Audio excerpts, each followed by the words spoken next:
दोस्तों आज की जो हमारी वीडियो है उसमें हम ये जानेंगे कि जीरन जीनेट कौन थे और उसके साथ साथ उन्होंने कौन से की कंसेप्ट दिए हुए हैं तथा उसके साथ साथ हम ये भी जानेंगे कि उनकी कौन सी फेमस बुक है।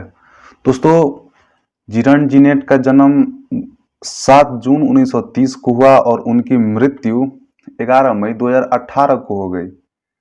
उन्होंने स्ट्रक्चरलिज्म के क्षेत्र में बहुत बड़ा काम किया है। वो एक फ्रेंच स्कॉलर थे और स्ट्रक्चरलिज्म के क्षेत्र में उन्होंने बहुत ज़बरदस्त काम किया है। दोस्तों अगर नेट के पॉइंट ऑफ व्यू से अगर हम देखें तो जो जीरेन जीनेट हैं इनकी जो लाइफ मतलब बायोग्राफी बोल सकते हैं वो उतनी ज़्यादा इम्पोर्टेंट नहीं है। जब आप लिटरेरी थ्योरी का क्वेश्चन निकालोगे नेट का तो आप ये पाओगे कि वो मोस्टली या तो ये पूछते हैं कि ये बुक किनके द्वारा लिखा गया है या फिर वो एक कोई कंसेप्ट दे देते हैं कि हाँ भाई ये कंसेप्ट है और ये किसके द्वारा दिया गया है। तो इस वीडियो में हम बेसिकली यही बात करेंगे, उनके कुछ फेमस बुक के बारे में बात करेंगे और उसके साथ साथ हम देखेंगे कि उन्होंने कौन से की कंसेप्ट दिए हैं। दोस्तों अगर बुक की बात करें तो उन्होंने कुछ बहुत ही शानदार बुक लिखा है जैसे कि स्ट्रक्चरलिज्म एंड लिटरेरी क्रिटिसिज्म। फिर उसके बाद उन्होंने लिखा है narrative discourse and essay in method. और जो तीसरा बुक है उन्होंने लिखा पाराटेक्स्ट। तो ये तो हो गई उनकी बुक। अगर आप कुछ मॉडल ईयर पेपर देखते हो तो उसमें कुछ इस तरह का क्वेश्चन आपको मिलेगा ही मिलेगा, बिल्कुल मिलेगा कि narrative discourse and essay in method is written by whom. आपको 4 ऑप्शन दिए रहेंगे और जो भी करेक्ट आंसर है जिरार्ड जिनेट वो आपको आंसर दे देना है। तो ये तो हम उनके बुक के बारे में जाने। अब उन्होंने कौन सा की कंसेप्ट दिया है स्ट्रक्चरलिज्म के क्षेत्र में, अब हम ये देखेंगे। दोस्तों जो पहला उनका जो मेन अगर कॉन्सेप्ट बोल सकते हो तो वो है उनका ट्रांसटेक्सुअलिटी। अब सॉरी सॉरी ट्रांसटेक्सुअलिटी क्या होता है? तो दोस्तों ट्रांसटेक्सुअलिटी का मतलब ये है कि कैसे जो एक बुक है वो दूसरे बुक से रिलेटेड है। ठीक है, जैसे कि जब आप कोई एक बुक पढ़ते हो तो आपको ये लगता है कि अरे यार ये तो इसका तो स्टोरी मुझे पता है, ये चीज मैंने कहीं ना कहीं पढ़ी हुई है। जैसे कि इसका एक एग्जाम्पल लिया जाए अगर मूवी से रिलेटेड तो ऐसे बहुत सारे मूवी है ना जो जिनका थीम एक होता है और उसी थीम पे लगातार मूवी बनते जा रही हैं। जैसे कि अगर हम मूवी का बात करें तो 90s की मूवी जो थी जिनका थीम लगभग एक होता था, थोड़ा सा चेंजेस होते थे और बाकी सेम चीज वही होता था। तो जीरन जीनेट ने लिटरेचर में ये बताया कि करीब करीब जो हम टेक्स्ट पढ़ते हैं तो वो कहीं ना कहीं एक दूसरे टेक्स्ट से रिलेटेड जरूर होता है।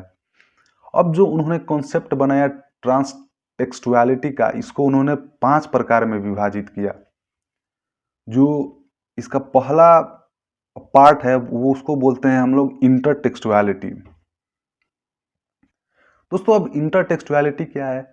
तो जब आप लोग में से ऐसे बहुत सारे व्यूअर होंगे जो यूनिवर्सिटी में अभी पढ़ रहे होंगे और बहुत सारे ऐसे व्यूअर होंगे जो यूनिवर्सिटी से निकल गए होंगे।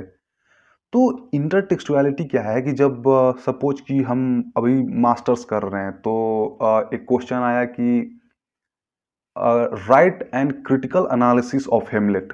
तो हम उसमें क्या क्या करेंगे, उसका क्रिटिकल एनालिसिस करेंगे।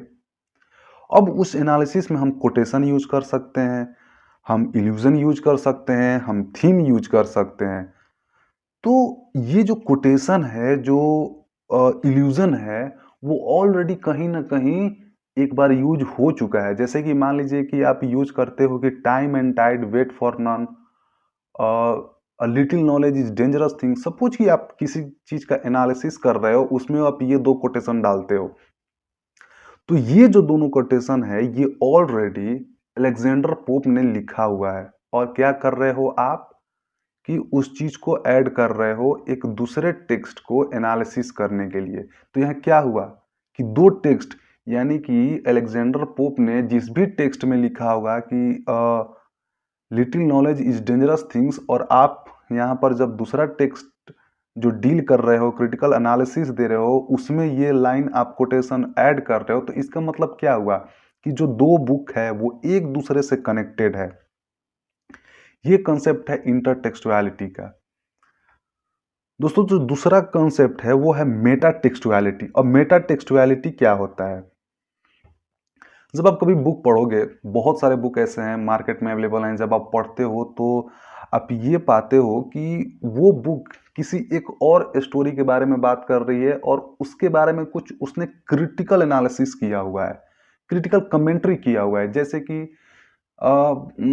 मार्केट में जैसे कि एक हम बुक लेते हैं पैराडाइज लॉस्ट, तो बहुत सारे ऐसे पब्लिशर हैं जो इस बुक को पब्लिश कर रहे हैं। तो सपोज आपने पैराडाइज लॉस्ट पढ़ना स्टार्ट किया, तो हो सकता है कि वो जॉफ्री चौसर का जो टेक्स्ट है, that is general prologue to the Canterbury tale, तो इसके बारे में उसने कुछ क्रिटिकल कमेंट दिया हो कि हाँ भाई ये जो पोएम है वो इतनी ज़्यादा सुंदर है, या फिर इसमें ये लाइन सही नहीं है, या फिर मैं इस लाइन से एग्री नहीं करता। तो इसको हम लोग बोलते हैं मेटा टेक्सुअलिटी। यानी कि हम पढ़ रहे हैं एक बुक और उस बुक में क्या हो रहा है कि वो बुक किसी एक दूसरे बुक के बारे में थोड़ा सा क्रिटिकल एनालिसिस करके बताया हुआ है कि अगर आप वो बुक पढ़ते हो तो उसमें ये चीज़ सही है और ये चीज़ गलत है। तो ये है कॉन्सेप्ट मेटा टेक्सुअलिटी का। दोस्तों तीसरा जो कंसेप्ट है वो है हाइपर टेक्सुअलिटी।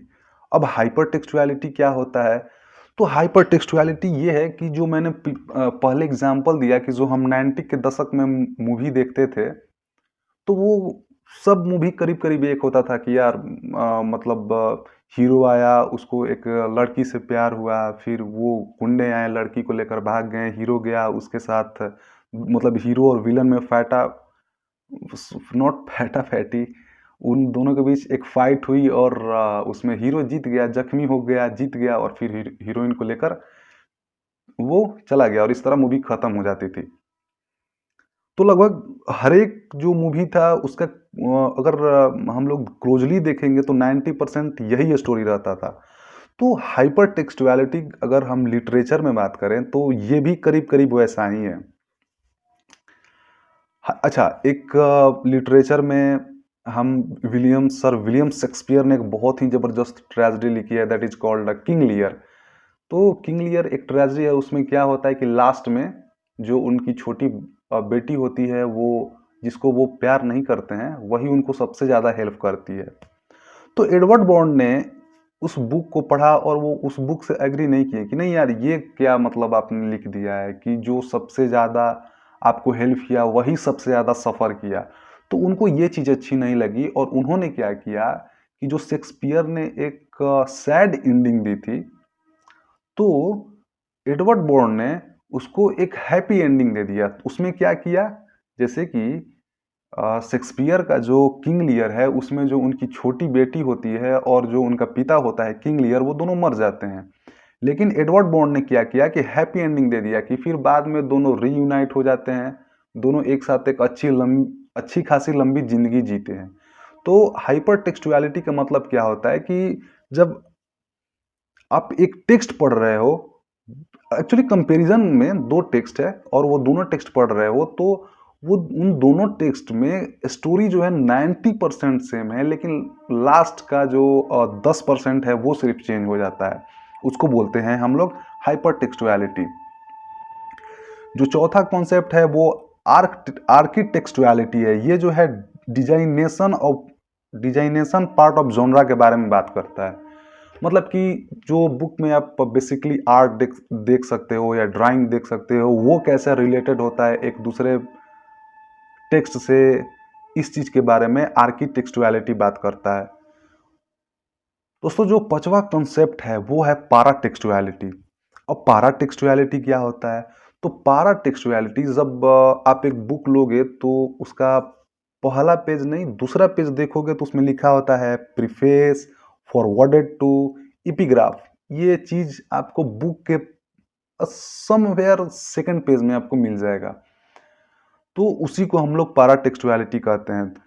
तो पाराटेक्सुअलिटी का मतलब ये है कि जब आप वो एक पेज पढ़ोगे तो आपको ओवरऑल आइडिया हो जाएगा कि हाँ, ये जो नोवेल है या फिर ये ड्रामा है या फिर जो ये प्ले है, पोएम है, वो करीब-करीब लव के बारे में बात कर रहा है या फिर किसी रिलीजन के बारे में बात कर रहा है या फिर किसी और चीज़ के बारे में बात कर रहा है। तो हम जब प्रीफेस पढ़ लेते हैं, एपिग्राफ पढ़ते हैं तो हमें ये पता चल जाता है और वो बुक के स्टार्टिंग में ही होता है।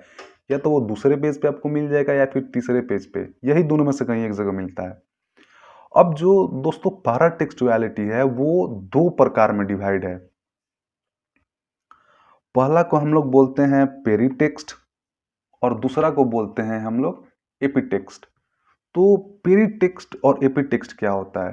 दोस्तों जो पहला वर्ड है पेरीटेक्स्ट, पीई, तो अगर इसको आप लोग तोड़ोगे तो पीई मतलब पहले, पेरीटेक्स्ट प्रीवियस मतलब पहले, प्रीवियस, पीई को मतलब आप समझ सकते हो प्रीवियस। तो पेरीटेक्स्ट का मतलब ये है कि नहीं, इसका मतलब एग्जांपल से समझ सकते हैं कि पेरीटेक्स्ट में प्रीफेस आ गया, टाइटल आ गया, कैप्शन आ गया, नोट्स आ गए, पेज नंबर आप कह सकते हो कि पेज भी उसमें आ गए। तो इसको हम लोग बोलते हैं पेरीटेक्स्ट, जो कि बुक के स्टार्टिंग में ही होता है, बुक के स्टार्टिंग में ही आपको मिलेगा, उसको हम लोग बोलेंगे पेरीटेक्स्ट। अब एपीटेक्स्ट क्या है? एपीटेक्स्ट क्या है कि जब पूरा का पूरा हम लोग एक कहानी पढ़ लेंगे या फिर आप ये बोल सकते हो कि जब हम एक समरी पढ़ लेते हैं और समरी के बाद जो स्टोरी है उसका अगर उसको अच्छे से एनालिसिस किया हुआ है वो आपने पढ़ लिया, तो उसके बाद जो क्रिटिक होते हैं, जिस क्रिटिक्स का भी हम लोग कोई टेक्स्ट पढ़ रहे हैं, तो उन्होंने अपना एक कमेंट्री लिखा होता है कि हाँ, इस बुक को पढ़ने के बाद मुझे ये समझ में आया। बेसिकली ये बात है कि जो आप एक बुक लेते हो, खरीदते हो जाकर मार्केट से, जो कि किसी एक क्रिटिक्स के द्वारा ऑलरेडी एनालिसिस किया हुआ है, तो प्रीफेस तो उसमें भी रहेगा, कैप्शन तो उसमें भी रहेंगे, नोट्स उसमें भी रहेंगे। लेकिन जब एक स्टोरी खत्म हो जाती है उस बुक की, तो उसके बाद वो अपना एक क्रिटिकल एनालिसिस देते हैं कि हाँ, ये बुक जो है इस प्रकार की है, इस बुक में ग्रीड है, अगर थीम को बताया गया तो वो बताएंगे कि इसमें थीम है, इसमें थीम में ग्रिड है, सॉरी, थीम में ग्रिड है और उसमें नेशनैलिटी है, उसमें हो सकता है कि वर्ल्ड वॉर के बारे में बताया गया हो, सेकेंड वर्ल्ड वॉर के बारे में बताया गया हो।